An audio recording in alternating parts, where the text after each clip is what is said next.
Welcome to Super Happy Dragon Lucky. The show will begin momentarily.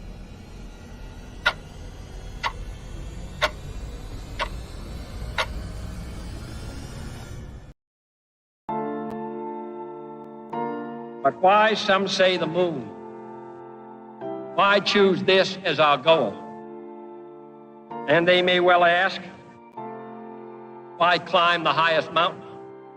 Why, 35 years ago, fly the Atlantic? We choose to go to the moon. We choose to go to the moon in this decade and do the other thing. Not because they are easy, but because they are hard. Because that goal will serve to organize and measure the best of our energies and skills. Because that challenge is one that we're willing to accept, one we are unwilling to postpone, and one we intend to win. We choose to go to the moon.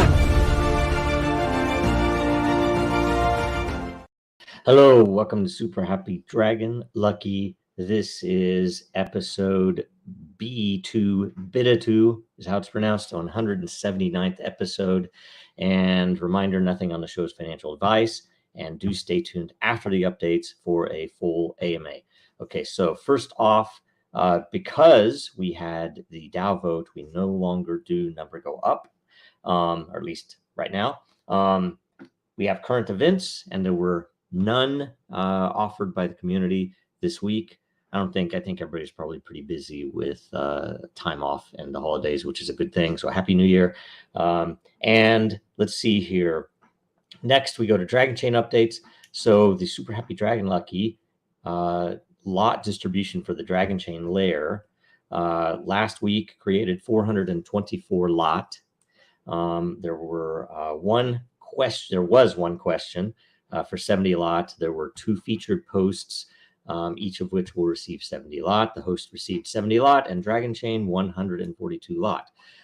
There was also a DAO vote to award the highest voted current event proportionally from the weekly lot distribution. So coming up from now on, if you post current events, they will be awarded as per other content. And the results are in. It did pass. So go check that out. It's there. I think it passed. Yes, I think it passed. I swear I saw it pass. We will double check that. Let me look on mine. 1 second. I will check it live. Yes. No, it did not pass. Sorry. It is still not resolved. This is the last day to vote. So sorry, that was my mistake. Okay. Next, Den.Social updates for the LCP, the January 2023 layer creation process proposal phase starts today. Per a DENDAO vote from a bit ago, the winners will be the number 1 layer as ranked by unique voters, the number 8 layer as ranked by lore committed, and the number 21 layer as ranked by lore committed. The last month we had, the first time we did these numbers, we actually saw that the the number 21 layer had very few lot, which is really interesting, right? So this proposal phase will start for 1 week. Make sure that your layer proposal is not a duplicate as much as you can, and all proposals should be entered by next Monday, January 9. Commitment phase will then start on Tuesday, January 10 at 1500 UTC, 7 a.m. Pacific US, 10 a.m. Eastern US. Next, Coffee with Den is back this week at 9 o'clock Eastern, 6 o'clock Pacific. Everyone who participates in the show will earn Coffee with Den lot. So go check that out. That's tomorrow. And let's see here. It's every Wednesday. Let's see here. Then we have DENDAO updates. Join us for the weekly DENDAO call. We will have it this week since holidays won't get in the way. It's Thursday, January 5th at 3 p.m. Eastern, which is 8 p.m. UTC. Watch for the post in the DENDAO layer for the agenda and a link to join live. Everyone's welcome to join. You don't need your camera on. It's just a discussion. And it is useful if you, even if you're not able to make it, to at least put something in the agenda that you might want to, questions or topics or anything else that makes sense. Now we go to the World Blockchain Roundtable update. Make sure you watch and share last week's episode. It was on DeFi. It was actually pretty long, and there was a lot. There's a lot of discussion in there. It's probably worth watching. It was there was a lot of difference of opinion. Let's just say that. So it's pretty good. Episode 85 will be this Thursday, January 5th at 11 a.m. Eastern, 10 a.m. Central. The topic is New Year's blockchain resolution. I don't know if that's to provide your resolution or to, or who knows. Make sure you leave a question or subject, though, to discuss, and we'll have that. It'll be fun. So that's all the updates. We'll have the full AMA right after this. Now, more than ever, our data is at risk. Our supply chains are in jeopardy. Our systems are broken, and businesses feel powerless. Dragonchain gives you a different way, a safer way, a better way, and you have power over your data. Dragonchain gives you proof in an untrusted world. Build now at dragonchain.com, America's blockchain. All right, here we are. So we're going to live refresh the questions. This is what these are the ones we're going to answer. They are ranked, but we're going to get them all. So first, from Agent B, Dragonchain is known for low WH per transaction, watts per hour, I guess. But either way, low energy per transaction. But also every transaction on Dragonnet is interchained with Bitcoin and Ethereum and others, for example. Is that an increase in energy consumption, or are those Bitcoin transactions already happening? You just tap into them. So you can look at it a couple of different ways. It's a very efficient and aggregated approach to increasing the security, which is why we are putting it there, and the diversity of consensus and the decentralization of that proof into Bitcoin, into Ethereum, into Binance, into wherever else level 5 is interchaining. So yes, I mean, generally you could say that transaction, that block is already occurring. Yes, our transaction may, and depending on the network, the interchained network, may take the place of another transaction that would otherwise be there. But essentially that block's already occurring. So if the blocks are already occurring and we get in there, there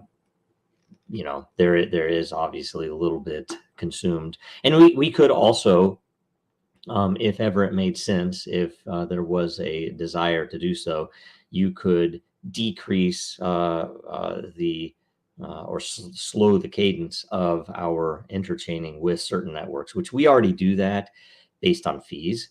So when Ethereum fees go up, we tend to, the network will not go as often to Ethereum. When Bitcoin fees go up, the same. So the fees can be potentially looked at as a way to measure that. But yeah, generally we don't count that because it's already happening. We count what happens on our network, and the interchain is itself really plugged into Bitcoin or Ethereum. So yeah, I think you generally got it. It's the blocks are already happening, and we put a hash into them. But instead of putting thousands or millions of hashes onto Bitcoin, we're putting one. So it's extremely energy efficient, and you can adjust it as well. So thanks. That's a great question. Next up, Jacob Wayne. What are your own personal goals for 2023 involving blockchain, involving Dragonchain, DEN, and general blockchain involvement and interactions? So it's essentially adoption. It's essentially getting out a couple of projects that we've been waiting on. We have a couple of projects that our partners are working on that are planned. They're slated to go out this year. A couple of them early in the year. So hopefully that'll all happen. And so I have a goal just to meet the requirements for those customers. I have a goal to get the one project that I've spoken about for a good few months now, related to gaming and NFTs out. We're working on a couple of things that should speed that along, and hopefully that'll happen really soon. And other than that, just to get the resources needed to build out all the things that we want to build. So thanks a bunch, Jacob. Great question. Next, we have Distant with a hypothetical question. If you had unlimited resources and also lived in a free country, what would you build? And it's really funny because we don't have either of those pretty much anywhere. But anyway, what would I build? Gosh, I would build all the things. I mean, I would typically say what's most needed are some of the fundamental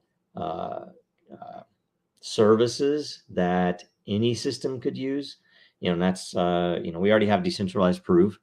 We already have a lot of things. It's really interesting that the hardest part of any of these systems, or at least, I would say, the hardest part is what's already built. So what already exists. So we had a question maybe last week on, are these things already built, or, would they require changes? And in almost all these cases, the hardest part's already there. The decentralized proof, the scalable services that give you your own blockchain, give you the ability to control your own data, and the parts that the second hardest part is either giving a user interface or an integration that lets you take those capabilities and do something like, say, with voting, which is one of the things I would build, a system that would allow people to be able to independently prove any vote. And it could be a corporate, it could be a board vote, it could be a shareholder vote, it could be an election for your city council or your senator, right? Those things would be really valuable. I would add a lot of stuff to DIN that we have on the dock, where we want to get a bunch of stuff built, and we just don't have the time right now. I would get a couple of these other systems out that, in my opinion, would revolutionize a couple of industries, but they're very without unlimited resources, it's very hard, because it's the vision is quite, what word do I want to use? The vision is quite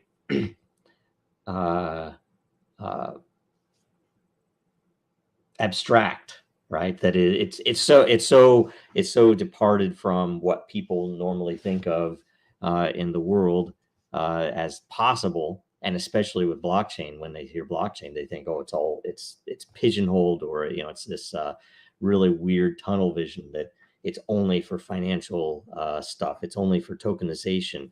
It's only for the bankers, and it's crazy. So it takes a lot more resources than I would have originally thought back in 2016, 2017 to get some of this stuff built. So anyway, those were great questions. Oh, last question, Hyperion frequency. Should public sites open source their information? I think it's an absolute. And if you mean by public sites, if you mean public sector, if you mean the government, absolutely. The government should be transparent. I even think if I had my way, they would all have systems where even their secrets, even the things that they have to keep secret, let's say to avoid like say when they do contract awards, where they can't make some of the stuff public because they have to arrange it and go through a process. That stuff should at least be on chain and not exposed until after the process is complete, at which point now it's all exposed and everybody can look at it and make sure it was fair, objective, and that it followed the rules, right? On things that might be military secrets, to put them on chain so that future generations can look back and know that this isn't some Orwellian alternate reality that I'm looking at. This is what really happened. And we can look at contemporaneous decisions and prove that those happened. That type of stuff should be there. You've seen my discussions on Twitter even about Zoom. And if they wanted to prove that they weren't still doing what they were doing, they should open source that. So, and on top of that, not only should they be open source, literally they should be on chain, because that at least gives you some, especially with something like Dragonchain, gives you some degree of ability to protect certain parts of the information until it's needed to be exposed, or until it can be exposed in the future. And it's an interesting thing, but yes, they should all open source their info. So anyway, great questions. That's the full AMA. Next, we have 2 posts of featured content, both of which from Kratos God of Boy, 2 really good posts. The first one is Dragonchain and blockchain voting using smart contracts. And so this is a use case, in fact, what I just spoke about, and there are some amazing things that can be done. And when you go and talk to people, a lot of people think it's impossible still. And usually it's funny because the people in power tend to not want this because I don't know why. I can't necessarily say why, but if you were a founding father or if you were founding a republic, this would be what you'd want, because everyone, the government and the people and the candidates could actually independently prove who won, that you would be able, without exposing privacy info, while still maintaining a secret ballot, because that's important, especially in some cases. There's no intimidation or theft of votes.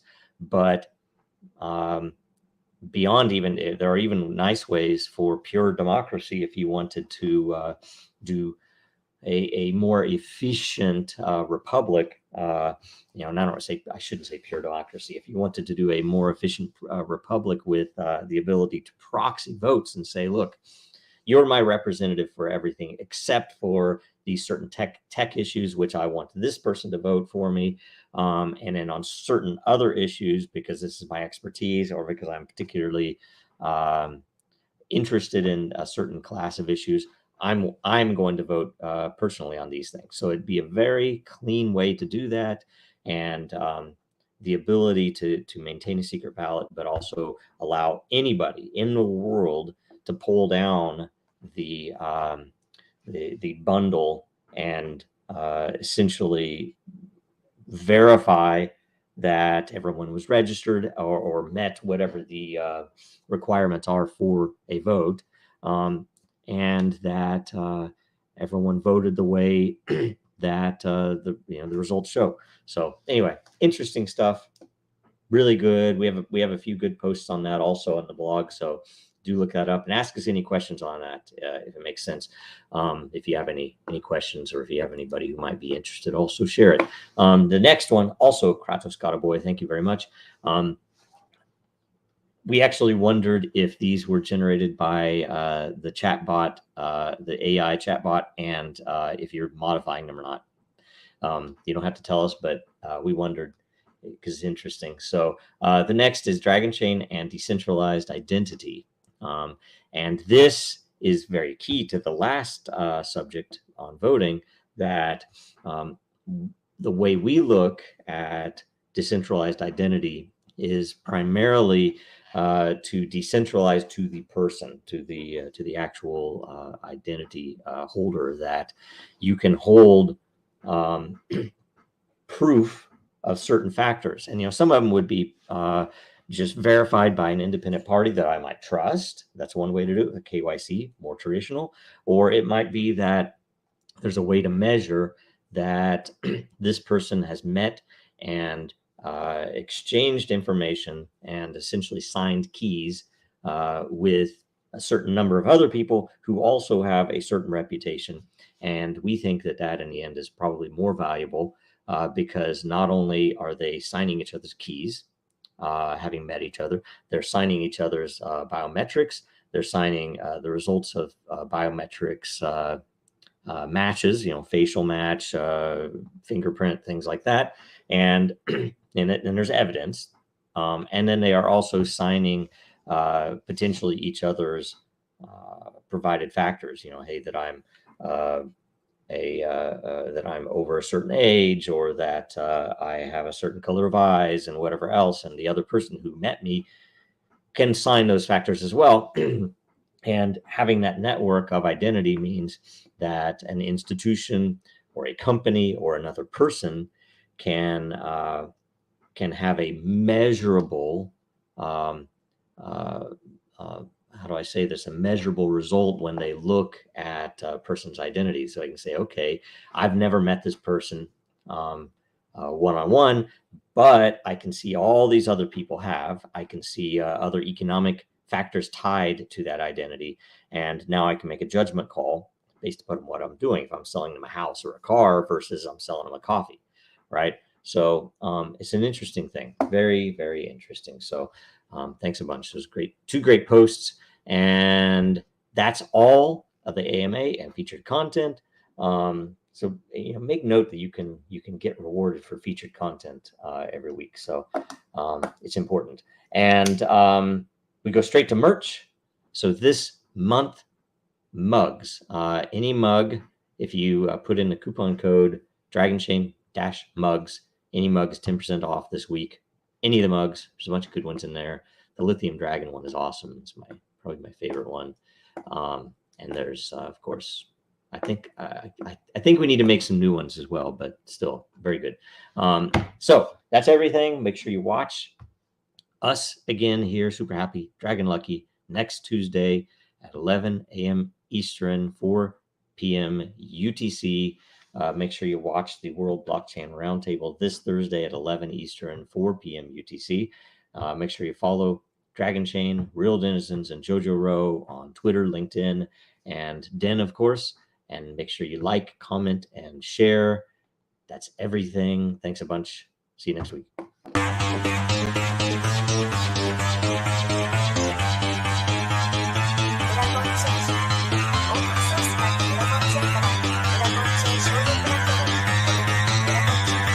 Because that goal will serve to organize and measure the best. Adaptable, all capital, label radical yet rational. A tactical approach is palpable if this animal is fallible, but that conclusion is laughable. So with for all detachable from the mandible, you see it now.